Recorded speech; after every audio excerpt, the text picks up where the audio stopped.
सभी का धन्यवाद जो यहाँ पर इतने बड़े तादाद में जमा हो, और ये आप लोगों की गर्दी बताती कि रिस्पांस किस लेवल पे है। हमने जो सोचा था उससे अच्छा रिस्पांस हमें मिल रहा है। लोगों के मैसेज, फ़ोन, इंस्टाग्राम पे भी कमेंट्स वगैरह आ रहे, तो शुरुआत अच्छी हुई है। अब आगे देखते हैं। सर आप पहले तो मैं सबको यही कहूँगा कि जय श्री राम। ये फिल्म मेरे बहुत करीब है। मुझे याद है 1.5 साल पहले की बात है, मुझे शांतनु तांबे सर का फ़ोन आया था, और हमारे जो प्रिय कास्टिंग डायरेक्टर सर है विकी सिदाना जी, उन्होंने मुझे फ़ोन किया और बोला एक स्क्रिप्ट है, मैं आपको सुनाना चाहता हूँ, आप मना कर नहीं पाओगे। ये उनका एक ही लाइन था। तो मैंने बोला कि यार ऐसे कैसे हो सकता है कि मना नहीं कर पाऊंगा, मतलब every story is not a great story. पर फिर जब मैं यहाँ आया, इस कैबिन में बैठा था और सर ने ये कहानी का सिर्फ क्लाइमैक्स सुनाया, लास्ट 10 मिनट्स, आखिरी के 10 मिनट सुनाए, एंड मैंने वहीं पे बोल दिया सर कैसे करना है आप बोलिए, मैं इस फिल्म का हिस्सा हूँ, आप डिसाइड कीजिए क्या रोल है, कितना बड़ा हिस्सा है, क्या करना है मुझे फिल्म पे, पर ये फिल्म मैं कर रहा हूँ। तो बस यही कहूँगा कि ये एक सरप्राइज़ था, एक अनएक्सपेक्टेड मोशन पोस्टर रिलीज़ किया सर ने मुझे भी सरप्राइज़ कर दिया। सर ने बोला था एक बड़ा सरप्राइज़ है, दशमी के दिन दूंगा आपको, और वाकई में एक बहुत बड़ा सरप्राइज़ दिया।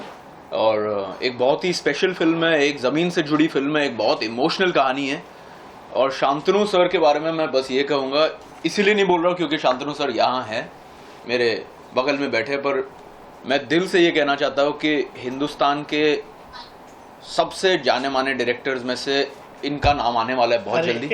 मैं कसम खाता हूँ सर, एक जितना प्यार मेरे दिल में राज कपूर साहब के लिए है, भाई साहब के लिए है, यश चोपड़ा साहब के लिए, आदित्य चोपड़ा साहब के लिए, करण जौहर साहब के लिए, और जितने ग्रेट फिल्म मेकर्स हैं उनमें सर का नाम इस फिल्म के बाद गॉड विलिंग शामिल हो जाएगा बहुत जल्दी, क्योंकि इन्होंने दिल से एक फिल्म बनाई है, बहुत प्यार से फिल्म बनाई है। और मैं डिटेल्स में नहीं जाऊंगा, पर सर ने इस फिल्म को सब कुछ दे दिया, सारा प्यार, सब कुछ। तो ये फिल्म हिंदुस्तान के लिए बनी है, आवाम के लिए बनी है, और बस आप इस फिल्म के जो आइडिया को, इस फिल्म के स्पिरिट को आप सपोर्ट कीजिए। और 12 जनवरी को आप प्लीज़ हमारी टीम को ये मौका दें, अब जाके ये फिल्म देखे। और कसम खुदा की, कसम ऊपर वाले की, हमने पूरी मेहनत से फिल्म बनाई है, आप देखें इस फिल्म को। ये हिंदुस्तान की फिल्म है, ये हिंदुस्तान की फिल्म। जैसे वर्धन ने कहा कि of course we all know you have been associated in the film industry since a long time, तो ये कहानी, ये जो किस्सा कैसे शुरू हुआ, इसके बारे में थोड़ा जानना चाहेंगे सर। इसकी नींव कैसे हुआ? और एक्चुअली कुछ आइडिया दिमाग में शुरू से था कि कुछ समाज या हम कलाकार जो होते हैं, जो समाज हमको बहुत कुछ देता है, इज्जत देता है, शोहरत देता है, पैसा देता है, हम बदले में क्या दे सकते हैं। ये हमेशा एक थॉट जो मेरे पिताजी राइटर थे, जिन्होंने मेरे दिमाग में बचपन से ही डाला हुआ था कि कुछ ना कुछ समाज को रिटर्न देना ही है। ये सोच कर तो हर चीज़ बना, ऐसा नहीं पैसा कमाना है, वो हर जगह पे पैसे को मत दो। लेकिन कमर्शियल, अब सबको पता है कि हमारी इंडस्ट्री बहुत कमर्शियल हो गई है, और इंडस्ट्री के लिए शायद मैं आज नया डायरेक्टर के तौर पर ही हूँ, भले पिछले साल से बहुत काम किया है, बड़ा कुछ नहीं किया है। तो तकलीफ होती है कि नई चीज़, फिर टोटली नई चीज़ अगर समाज प्रबोधन के हिसाब से हम देंगे तो लोग एक्सेप्ट नहीं करेंगे। तो कमर्शियल वे उसमें होना चाहिए, लेकिन साथ साथ समाज के लिए एक प्रबोधन, इंस्पायरेशन होना चाहिए। ये मेरी सोच शुरू से थी, और कुछ इस तरह से करूँ जो हमारे समाज के हर एक अंग में, छोटा बच्चा हो, 90 साल की औरत हो, जहाँ पर कोई भेदभाव ना हो, हर किसी को वो चीज़ लगे हाँ ये मेरी कहानी है, मेरे आस पास होता ही है, इसे मैं नज़रअंदाज कर रहा हूँ, इससे मुझे जुड़ना चाहिए। तो वो आइडिया से दशमी ये टाइटल मेरे दिमाग में सबसे पहले दशमी ये टाइटल आया, और फिर मैंने उसके आसपास सारी कहानी बुनी, और फिर आपके सामने 3 साल की मेहनत के बाद हम लोग बनाकर रेडी है दिखाने के लिए।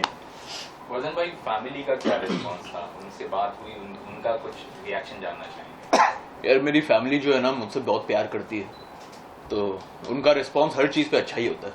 तो मैं उनके रिस्पांस को बहुत ज़्यादा सीरियसली ले नहीं सकता, क्योंकि जब आप किसी से प्यार करते हो तो आप एवरेज चीज़ भी बना दो तो अमेजिंग ही बोलते हो। Of course, we all try our best to always do excellent stuff, but I'll tell you, my family loved it. But I was just telling sir, international media से, international director से, मैं नाम नहीं लूँगा क्योंकि फिर वो पता चल जाएगा किसके साथ कर रहा है, और वो मेरे कॉन्ट्रैक्ट्स है, मैं बता नहीं सकता किन्होंने फ़ोन किया, पर कुछ इंटरनेशनल फिल्म डायरेक्टर्स ने फ़ोन किया मुझे, जो बहुत हिंदुस्तान के one of the greatest directors है जो इंटरनेशनली काम कर रहे हैं। अभी 2 नाम लूँगा मौके पर, अभी नहीं ले सकता, पर उन्होंने फ़ोन किया और बोला यार ये टीज़र में जो इम्पैक्ट है ये बहुत ही कमाल का है, और हम वेट नहीं कर सकते कि ये फिल्म हम देखें और इसका पूरा आनंद लें। तो response has been outstanding in the limited work I have done till now, in my 2 releases and all my upcoming work that's coming. मैं सबसे ज़्यादा इमोशनल, सबसे ज़्यादा भावुक इस फिल्म को लेकर हूँ, क्योंकि इसका सब्जेक्ट ऐसा है। ये एक स्टोरी है जो मेरे दिल के बहुत करीब है, क्योंकि मेरी एक छोटी सी भांजी है 16 महीनों की, और उससे मेरा इतना लगाव है। तो इस फिल्म में मेरे और एक बच्ची के रिश्ते की बात की है, और मैं ज़्यादा कुछ बता नहीं सकता क्योंकि मैं चाहता हूँ कि आप थिएटर में जाके इस फिल्म का मज़ा लें, पर ये बहुत ही इमोशनल कहानी है, और इमोशंस जो होते हैं ना वो यूनिवर्सल होते हैं।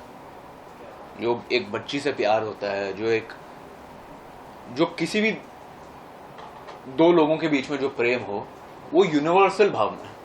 वो अमेरिका में भी चलेगी फिल्म, वो ब्रिटेन में भी चलेगी, वो हिंदुस्तान में भी चलेगी, वो पाकिस्तान में भी चलेगी, वो अफगानिस्तान में भी चलेगी। तो ये फिल्म के इमोशंस इतने स्ट्रांग है कि एक नेगेटिव रिएक्शन आया ही नहीं। नेगेटिव रिएक्शन आ ही नहीं सकता है ना जब आप इमोशनल बात करो। तो रिएक्शन हैज़ बीन आउटस्टैंडिंग। मैं ज़्यादा एक्चुअली बोल नहीं पा रहा था। सर का जब भी फ़ोन आया मुझे आज कि क्या लगा, मैं बात नहीं कर पा रहा था, especially because of the way sir has designed the sound of the motion poster। और सर ये समझते हैं कि ये ऑडियो विजुअल मीडियम, जितना आप विजुअल्स पे ध्यान देते हो उतना ऑडियो पे भी देना चाहिए। जो इसका ऑडियो है, मैं कम से कम टीजर को 100 बार देख चुका हूँ, और आज मैं काम कर रहा हूँ, मैं सीधा सेट से आया हूँ। गाड़ी में मैं बस लगातार उसे लूप पे सुन रहा था और मेरी आंखें भर आई, क्योंकि शूटिंग के ऐसे कुछ इंसिडेंट्स है, किस्से याद आ गए। तो बस ये फिल्म हिंदुस्तान के लिए बनी है। ये जूह स्कीम और बैंड्रा और महालक्ष्मी में रहने वाले उन करोड़पतियों के लिए नहीं बनी है, ये असली हिंदुस्तान के लिए बनी है, जिनके दिल में दर्द है, दुख है, जिनको लगता है कि हमें मौका क्यों नहीं मिल रहा है। जब मौका नहीं मिलता है ना, तो मौका बनाना पड़ता है। ये फिल्म वो बताती है। वरदान भाई, can we say कि this performance of yours is dedicated to your niece? जो आपका role This है? is dedicated to my niece, of course, because she is the most special to me. But this is dedicated to every Indian. This is dedicated to each and every Indian who has lived, who will live, who has gone away. Every Indian who feels so strongly about the country and who feels कि हिंदुस्तान इतना महान देश है, पर जो आम आदमी है उसको और अपॉर्चुनिटीज मिलनी चाहिए। This film is about opportunity. And because sir के बिगिनिंग्स इतने हम्बल थे, अगर आप कभी सर के साथ उनकी कहानी सुने कि वो कैसे पैदा हुए और क्या लाइफ देखी उन्होंने और कहाँ से वो ऊपर आए, ये ऑफिस, ये स्टूडियो, ये प्रोडक्शन हाउस ऐसे ही नहीं बना है। इनकी मेहनत है, इनका पसीना, इनका खून है जिसने ये स्टूडियो बनाया है, ये ऑफिस बनाया है। तो I have a great respect, a great amount of respect for sir's journey. और सर क्योंकि आम आदमी जैसे सोचते हैं वैसी फिल्में बना सकते हैं, तो मुझे लगता है कि this is a film for every Indian. Tamir sir, trailer वगैरह का प्लान है और उसके बाद रिलीज के बारे में प्लीज कुछ बताइए। 12 जनवरी का डेट तो हम लोग ने आज ही अनाउंस किया है। सो मे बी उसके 1 महीने पहले हम लोग ट्रेलर अनाउंस करेंगे। लेकिन एक बड़ी फिल्म भी आ रही है 12 जनवरी को तक, जो रिव्यूज जो अच्छी news आ फिल्में रही है, चलती है सर, चलेगी। बड़ी और छोटी फिल्में नहीं होती है, अच्छी या बुरी फिल्में होती है। जो अच्छी होगी वो चलेगी। सर प्रमोशन हमारा कंपटीशन किसी के साथ नहीं, हमारा कंपटीशन हमारे साथ है। हम अच्छी फिल्म बनाएंगे तो जरूर चलेगी। सर प्रमोशन का क्या कुछ कैसे लेके जाएंगे लोगों के बीच में, लोग भी अपनी बातें थोड़ा सा। आप लोग लेके जाओगे सर, हम आप तक आएंगे, आप लोगों तक लेके जाएंगे। ये आपके ऊपर जवाबदारी है कि अच्छी फिल्मों को कहाँ तक लेके जाना है। बड़ी फिल्में नहीं सर, अच्छी फिल्में। सो ये जानना चाहेंगे आपसे कि वरदान में आपने ऐसा क्या मतलब टैलेंट देखा या जो आपको नजर आया जो आपने इस फिल्म के लिए कास्ट किया? मेरे कुछ पर्टिकुलर कैरेक्टर्स है इस फिल्म में जो मैं डिस्क्लोज नहीं करूंगा, एज वेल वरदान ने कहा है। तो मैं ढूंढ रहा था, जैसे कि टाइटल है दशमी, सो मुझे मेरी दशमी चाहिए थी। तो एक नन्ही सी खुशी है, मैं आपसे इंट्रोड्यूस कराऊंगा, जिसको अभी वेड फिल्म में स्टेट लेवल का अवार्ड भी मिला है फिल्म फेयर का। सो वो कास्टिंग होने के बाद हम लोग हमारे इन बाकी के 4 कास्टिंग को सर्च करें तो लकीली विकी जी से, हमारा विकी सिदाना, मुलाकात हुई। काफ़ी लोग आते गए, मिलते गए, डिस्कशन चलता गया। कोई मन को नहीं भाया कि ये मेरा कैरेक्टर है। आर्टिस्ट बहुत है, मेरा कैरेक्टर कभी नहीं आया। लेकिन वरदान जब पहली बार आया तभी मुझे लगा कि मेरा कैरेक्टर आ गया। उसके बाद बातचीत हुई और वरदान का सिलेक्शन हो गया। रीजनल लैंग्वेजेस में भी कुछ प्लान है टू डब इट और दैट वे? अभी फिलहाल तो ऐसा कुछ नहीं, हम चाहते हैं कि हिंदी में ही इसको शुरू करें। अगर रिस्पांस और काफ़ी चीज़ें हो गई अच्छी तो फिर सोचेंगे। Thank you. Thank you.